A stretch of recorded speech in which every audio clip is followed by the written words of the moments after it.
بسم اللہ الرحمن الرحیم۔ السلام علیکم۔ روزانہ واقعات سننے کے لیے اس چینل کو سبسکرائب کریں۔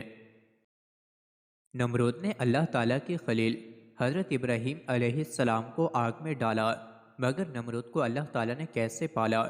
ایک جہاز سمندر میں جا رہا تھا اور جتنے آدمی جہاز پر تھے سب ڈوب گئے، صرف ایک ماں اور اس کا بچہ یہ دونوں بچ گئے جو ایک تختے پر بہ رہے تھے۔ اس کے بعد اسرائیل علیہ السلام کو حکم ہوا کہ جاؤ اس بچے کی ماں کی روح بھی قبض کر لو۔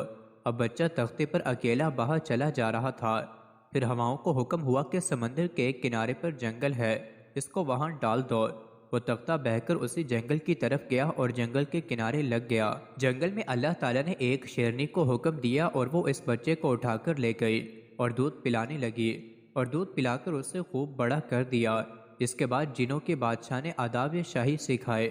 ایک دن اللہ تعالیٰ نے حضرت اسرائیل علیہ السلام سے پوچھا کہ اسرائیل، تم کو کسی کی روح قبض کرنے میں بھی تکلیف ہوئی؟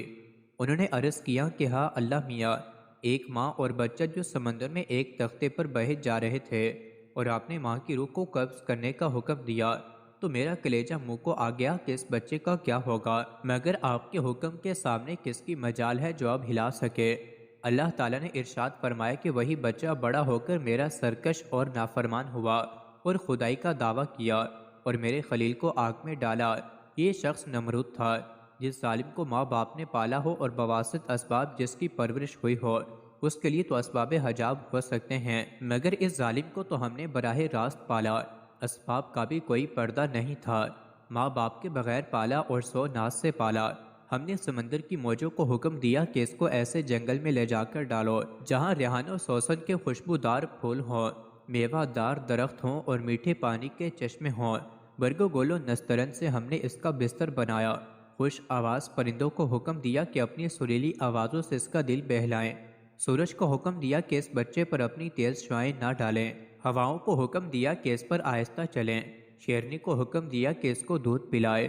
جنوں سے آداب شاہی سکھائے اور اس کو میں نے بادشاہی بھی عطا کی، غرض اس پر میں نے صد با عنایات و اکرام کیے تاکہ بغیر واسطہ اسباب کے میرا لطف و کرم دیکھ لے اور اسباب کے حجابات بھی نہ رہیں، مگر یہی شخص میرا دشمن ہوا اور میرے خلیل کو آگ میں ڈالنے والا ہوا۔ بس اگر کسی شامت عمل سے اللہ تعالیٰ عقل پر عذاب نازل کر دے تو پھر خیر نہیں، سب کچھ جان بوجھ کر آدمی ہلاکت میں پڑ جائے، اللہ تعالیٰ پناہ میں رکھے گیا۔